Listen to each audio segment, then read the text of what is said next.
Dengizga 10 mashina najosat olib borib tashlasangiz, dengizda bir qismigina najosat bo'ladi. Bir oy, 2 oy o'tgandan keyin hali najosat suv tagiga cho'kadi-da, suv o'zini tozalab oladi. Ammo insonning og'zidan shunday so'z chiqadiki, agar dengizga bittasi aralashtirilsa, shunaqa so'zda dengizda hamma suvni buzib yuboradi. Payg'ambarimiz sollallohu alayhi vasallamga Oysha onamiz Safiyani pakanaligini aytdi. Payg'ambarimiz aytdilar, siz bitta kalimani aytdingizki, agar dengiz suviga aralashtirib yuborilsa, ta'mi yoki hidi o'zgarib ketadi. Bitta g'iybatni aralashtirsa, dengiz suvi o'zgarib ketadi. Pakana degan so'z tuhmat maqsadi.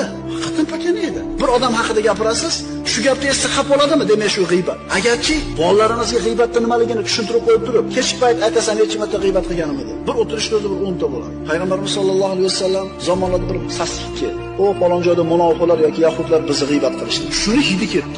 Endi biz zamonimizda nimaga g'iybat hidi biz bilmaymiz desa, biz g'iybatsiz havoda olganmizmi o'zi bir marta majlislarimizda degan savolni berishimiz kerak.